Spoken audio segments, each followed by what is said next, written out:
We had a lot of interesting things that happened this morning.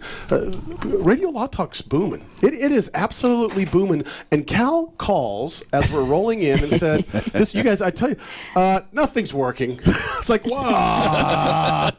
We're live now at KTKZ AM 1380 in Sacramento. Welcome to the most exciting 3 hours. By hour 2 and 3, I'm using deodorant and usually mouthwash by that time. And we thank you. We thank you for using that. And KQSP 1530 AM is joining us from Shakopee, Minnesota. It's actually Minneapolis, Minnesota area. Welcome. And we're excited to have everybody welcome. And most importantly, who are we welcoming more than anybody?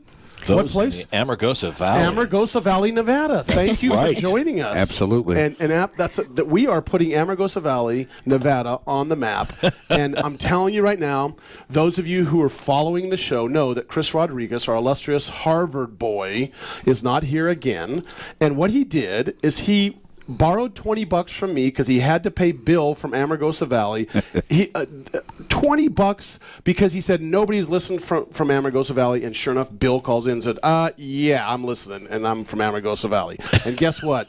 He hasn't paid me my $20 back, so I had to send $20 to him.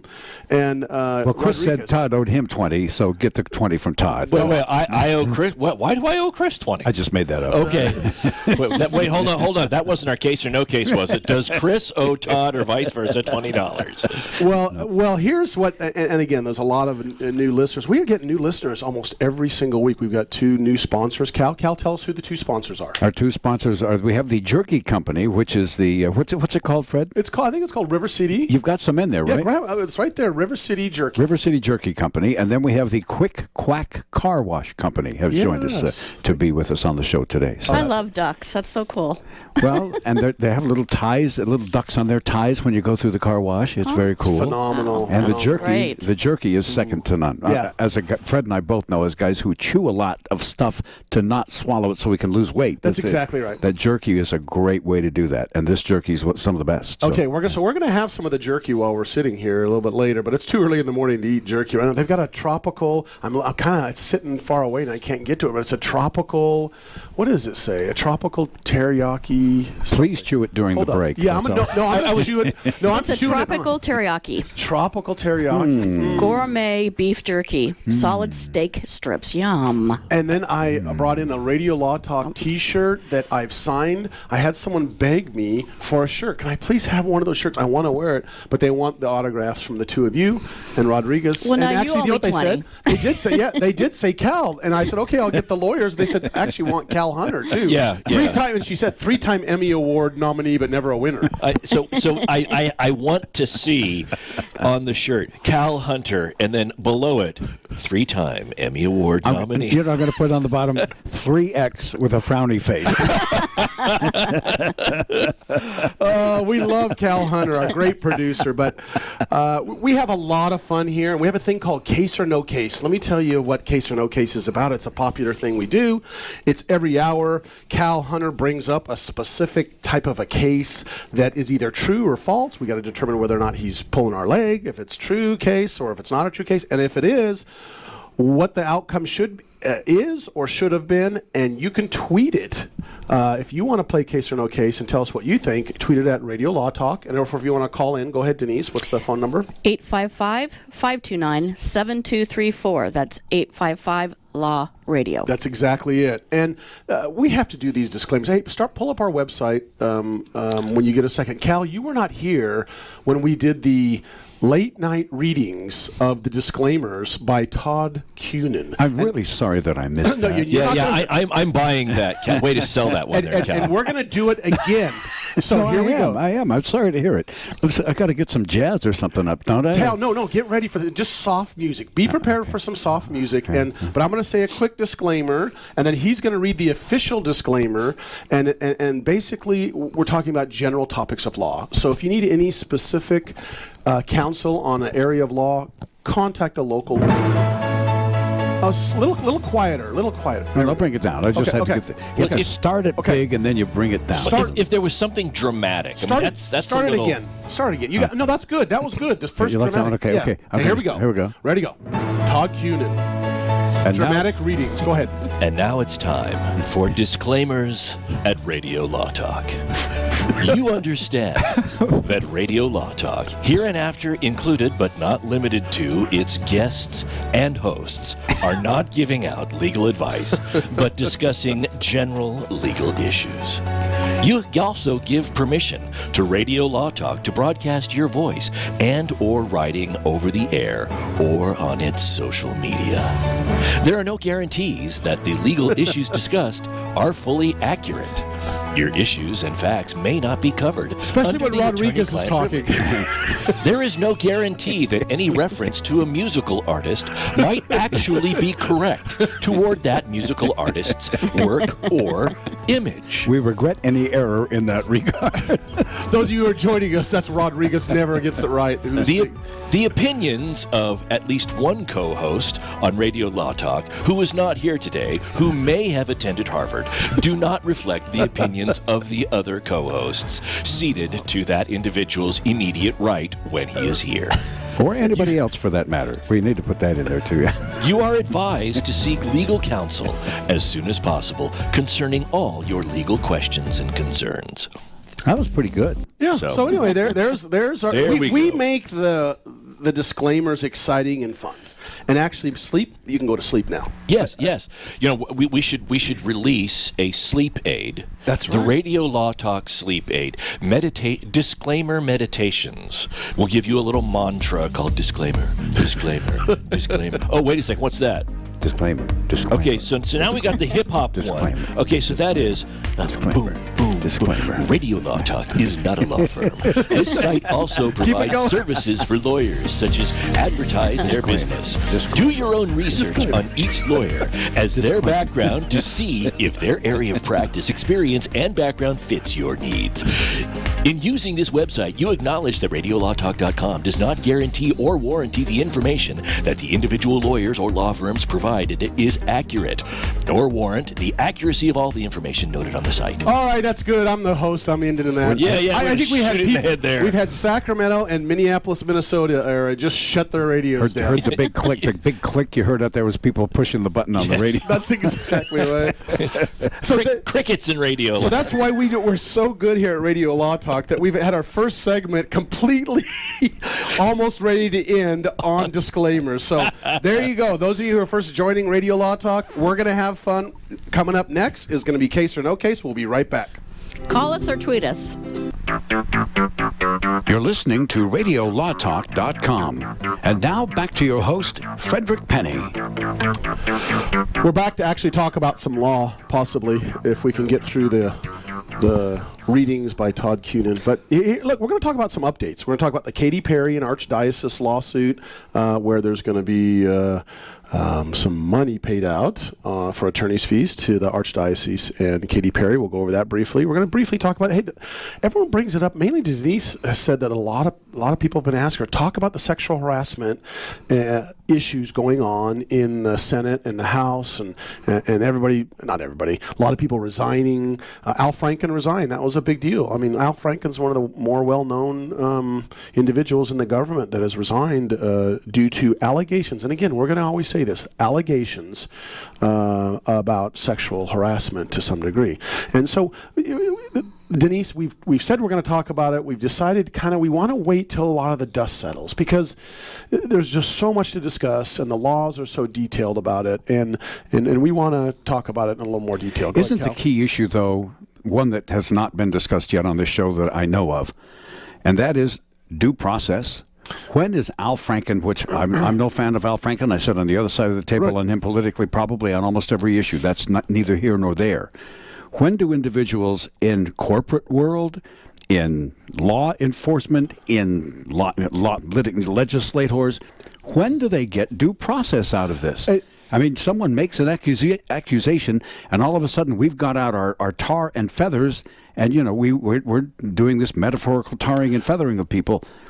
How does that work, and what am I missing here? Cal, tell us how you really feel.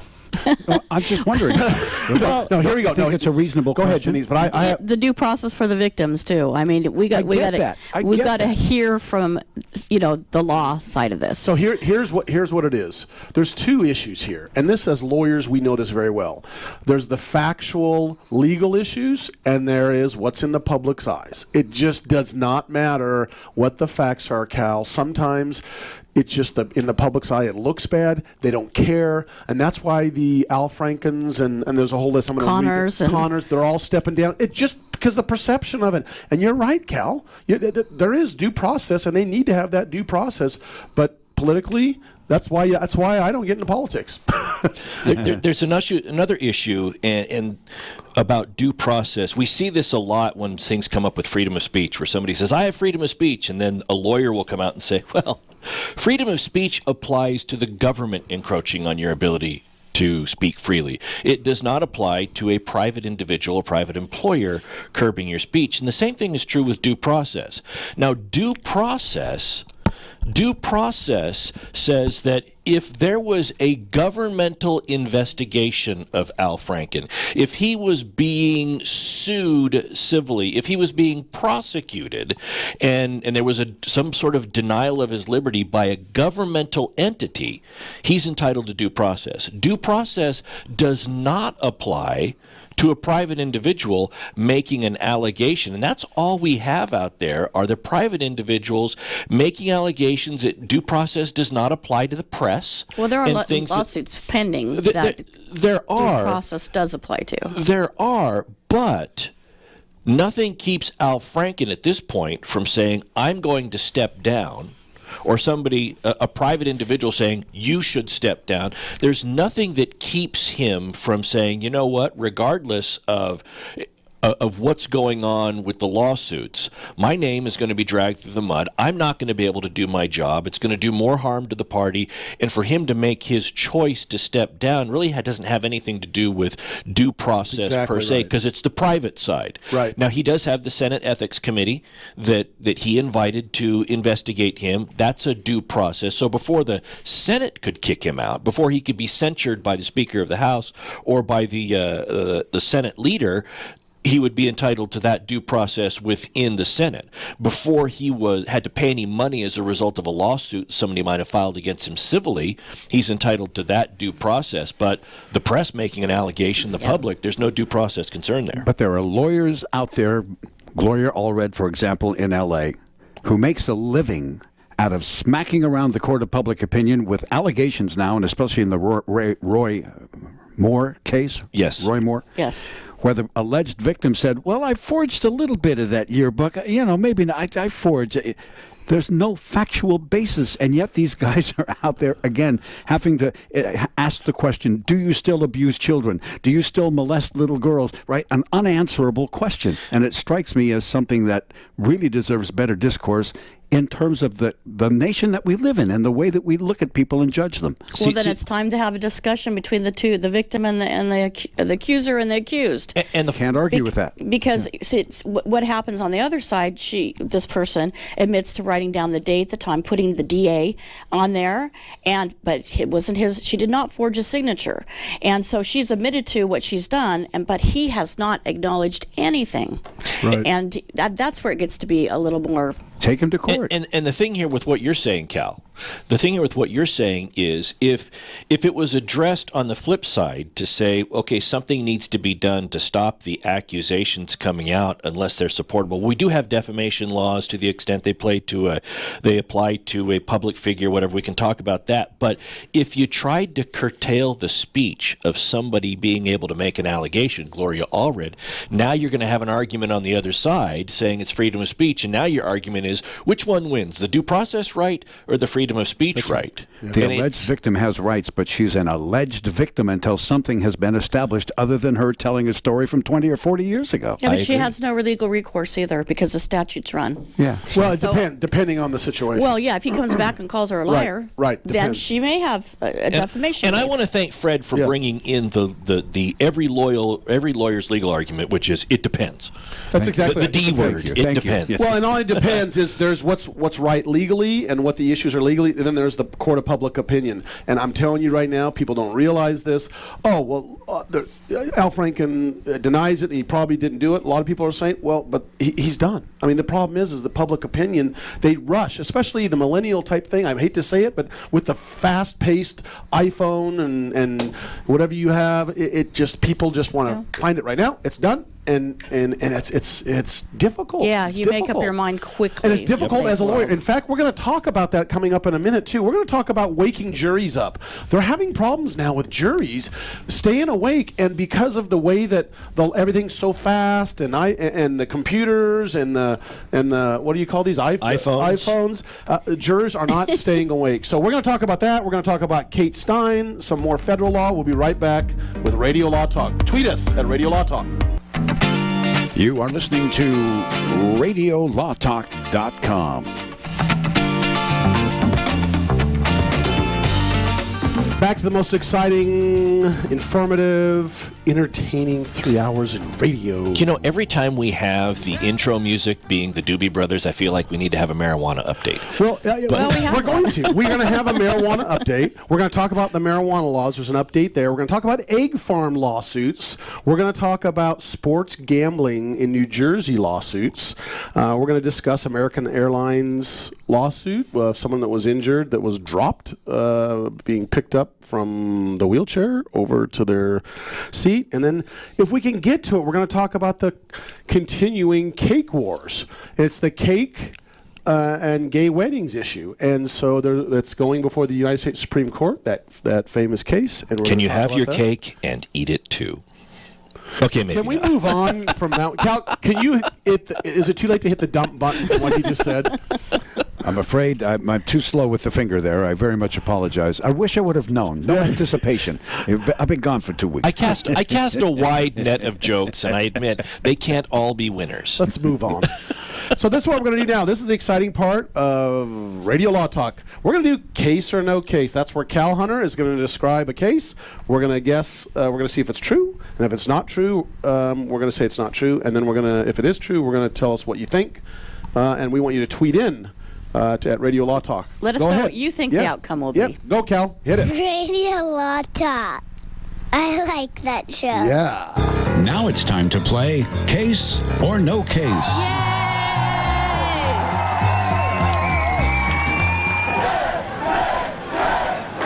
I love that. That's all right. I love that. That says, by the way, Fred. It does say Fred. Good. I love that. All right, ladies and gentlemen, I take you now to some undisclosed location. Uh-oh.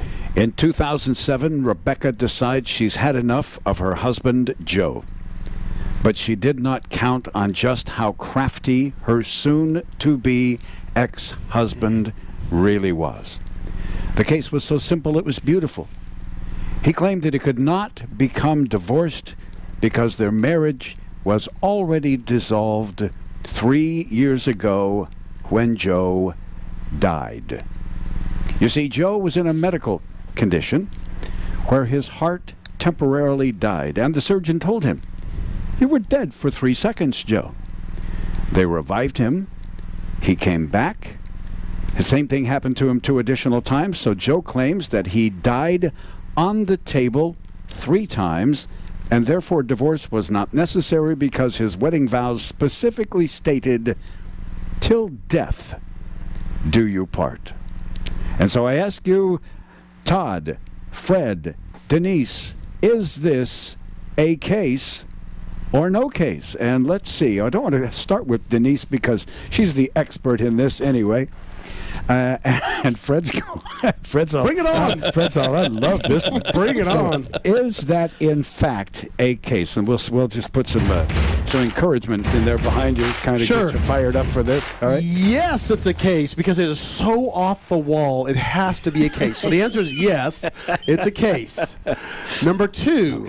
Okay, it's a case. The issue is whether or not the actual wedding was canceled, or their not the wedding, but their marriage. After he passed away. And the answer is, I want to give that lawyer that represented him a box of donuts, because what a great theory. Right? The answer is no, he's not going to win that theory, but I'm going to say yes, I'm going to go on the lawyer's side because I love the lawyer's ingenuity. So yes, case, yes, the judge is going to allow that, even though I don't think it really is, but I'm going to give it to him for ingenuity. All right, so you're saying yes, case, and yes. And yes, Yeah. the marriage Even was though it's dissolved. probably no, but I'm going to say yes because I love the ingenuity. you can't disclaim it. Is it a yes case or no case? I'm going yes. I don't care if I'm All wrong. right, Mr. Todd Cunin, is this in fact? But you got to admit the guy's pretty smart. If in fact this is a case, he's pretty smart. What do you think, Todd? Is it a case or not? Well, I'm gonna approach this backwards. I want to talk about it, and then I will give my opinion as to whether or not I think it's a real case. Okay. All right. This sounds very much to me like the Game of Thrones defense.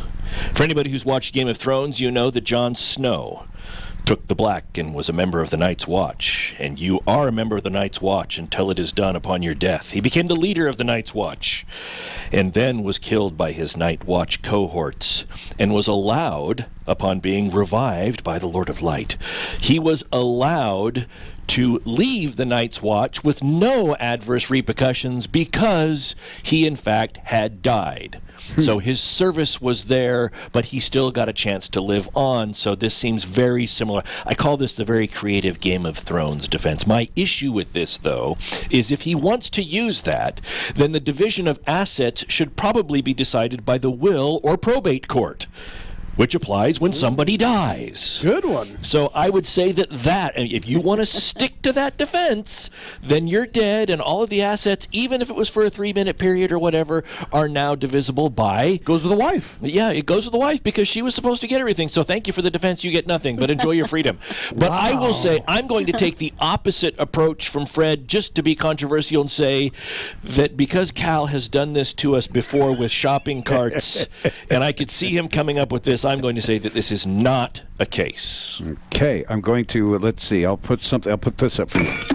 I'll just put some crashing stuff for you, just for okay. Doesn't mean anything. I'm just picking random sound effects. Yeah. All right, Denise Dirks.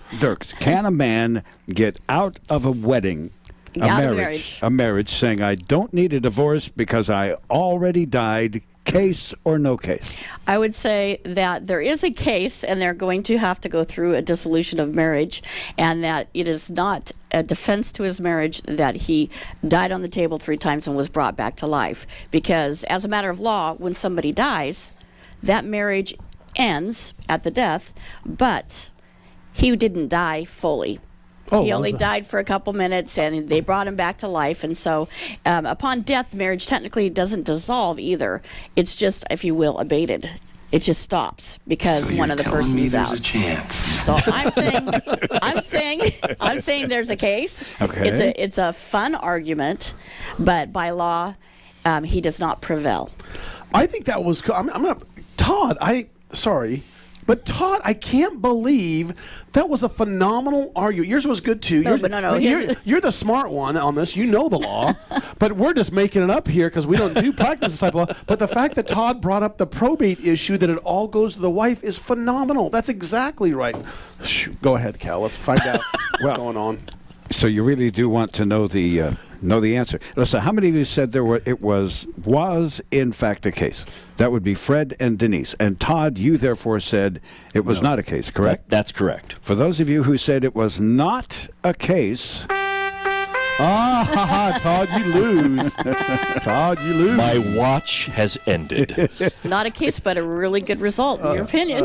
Oh, my gosh. End of watch. So it was a case. Yes. This happened. He, again, had 3 temporary deaths. 2002, 2004, 2005. Unfortunately for Joe, he failed to provide evidence that he was dead because, wait for it, he showed up in court. Therefore, the judge said, you're not dead. I'm dismissing your idea. Therefore, it is a case. And, oh, by the way, he lost. And guess what? The lawyer for the wife was not smart enough. I'm sorry. He should have. Todd nailed it. He should have stood up and said, Your Honor, we will stipulate to the fact that he's dead. And therefore, under the probate rules, she gets everything. Yeah, this case is abated, no dissolution of marriage, and I get it all. I would love to have seen the guy when the court said, well, you haven't shown proof that you're dead because you're here, to have him immediately go, whoa. Pull out some chains. I am just an apparition. Those of you who aren't watching this on YouTube, well, you have a YouTube channel. Todd is dancing like an old person. So I'm an old person. You mean a deceased person? How we imagine a deceased person would dance? Because or what is the Cratchit? What's his name? I am the ghost of marriage Jacob past. Marley, Scrooge. Yeah. I can dance like an old person for you, and it's far more gross than what Todd just did. You'll throw a hip. Okay, let me tell you before we come to the break. Some news have come in. Seth, did you find the evidence?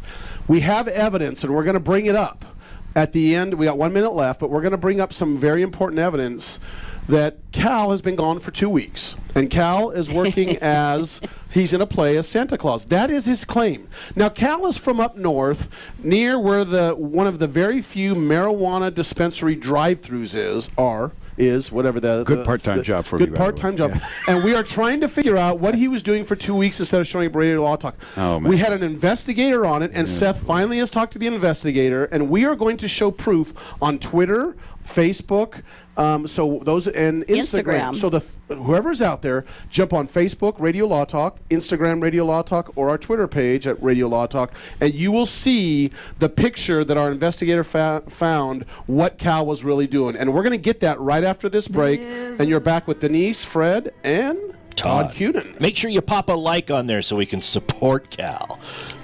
I'm telling you, as long as I have a chance to post my picture in my Santa suit as a rebuttal to whatever evidence, in quotes, you've come up with, it'll all be good. This is Radio Law Talk. We thank you for listening. Don't go away.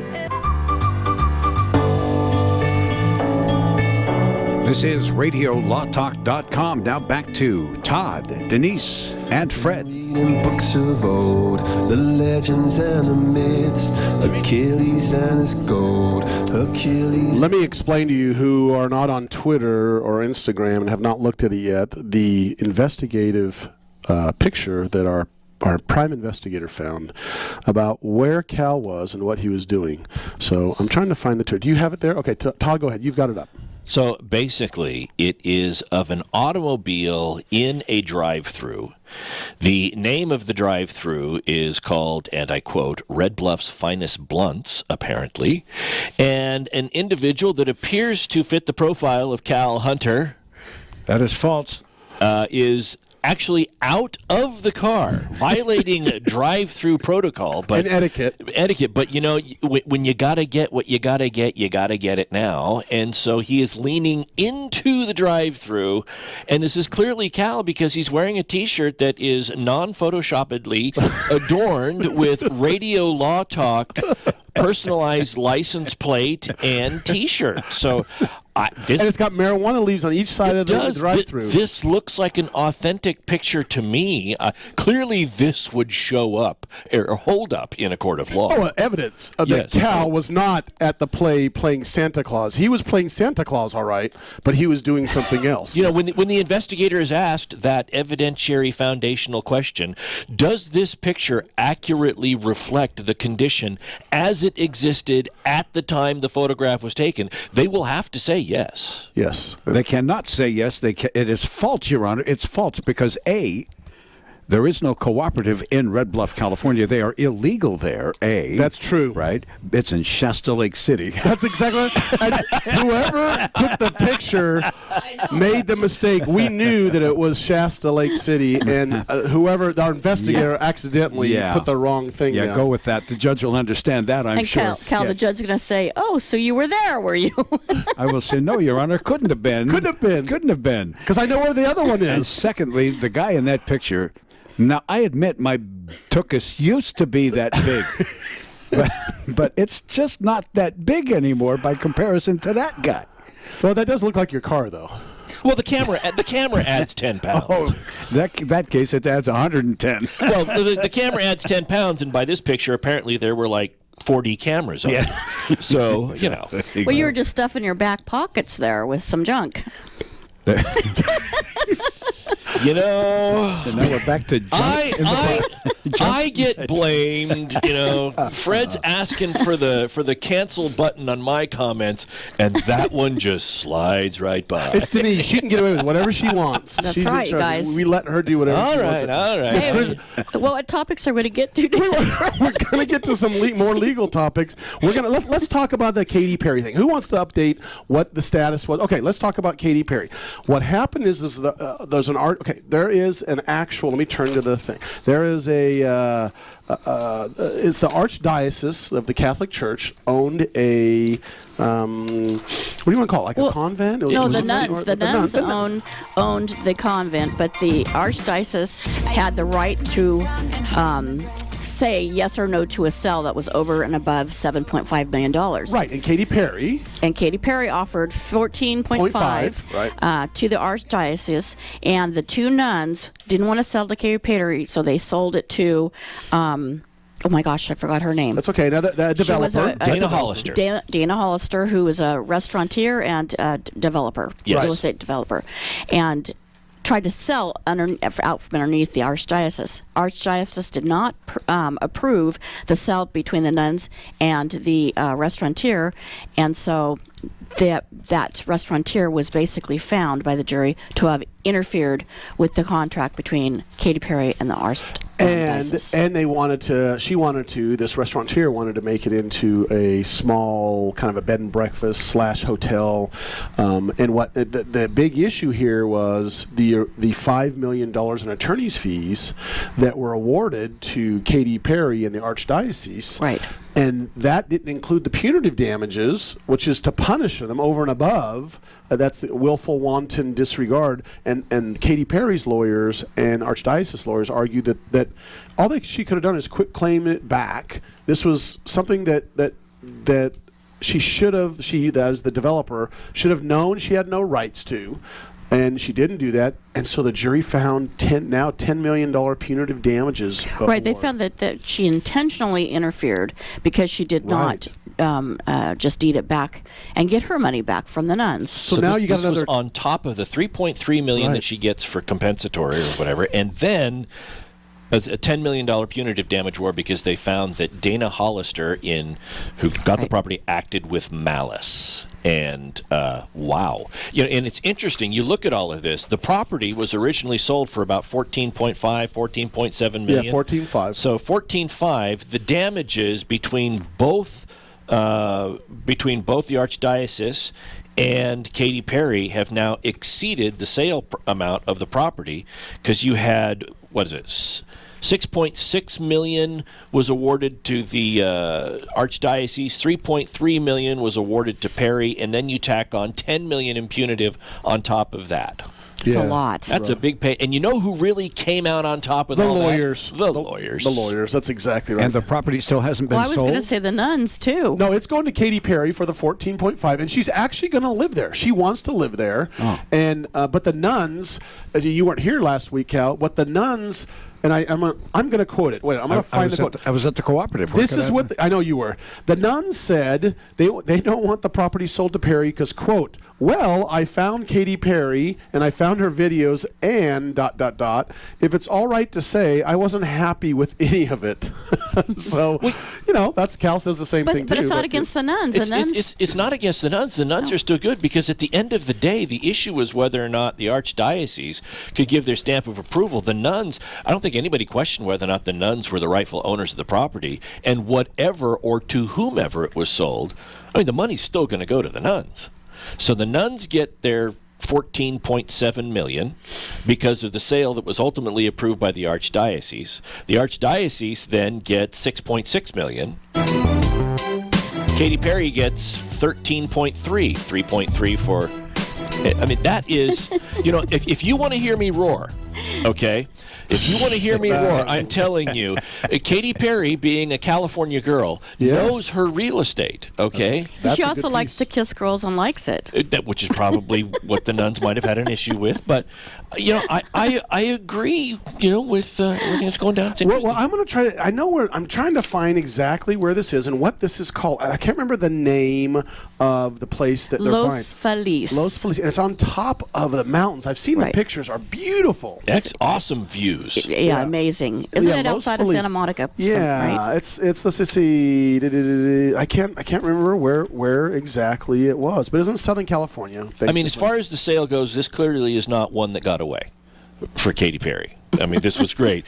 Some people Can we might stop with some the people puns? might have thought that she was a dark horse in this, but no, she was actually in the.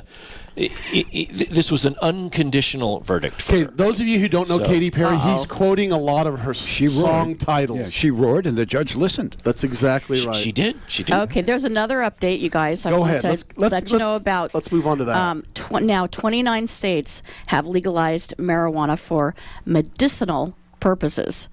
Did I say that right? Medicinal purpose. Because we Yay. talk about marijuana a lot here, and Yeah. and Cal obviously is our main. Now stop that. He knows where it is. No, and what's interesting about this is now the majority of the states have actually legalized medicinal marijuana. Right. And there are 6 states now, Massachusetts is newer, and Maine, that have legalized recreational marijuana. So it's this issue seems to be growing, and Growing. yeah, Yes. it's but Nice. So, Nice. so what we want to talk about too is some Kate Stein stuff. So I Kate mean, Steinle. Kate Stein. So we've got about a minute left.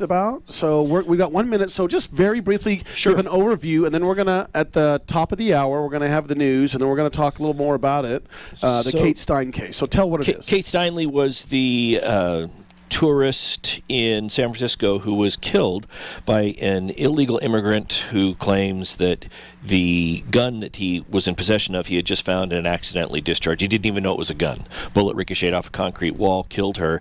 And Garcia Zarate, the defendant, was recently acquitted of murder, involuntary manslaughter, was only convicted of the state charge of a felon being in possession of a firearm.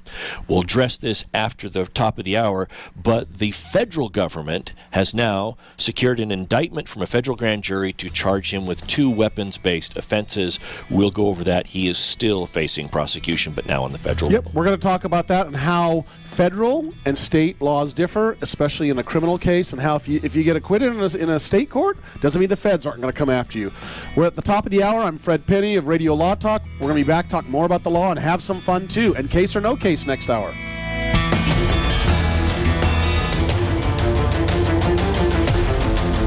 You have been listening to RadioLawTalk.com, a copyrighted presentation of Radio Law Talk Incorporated.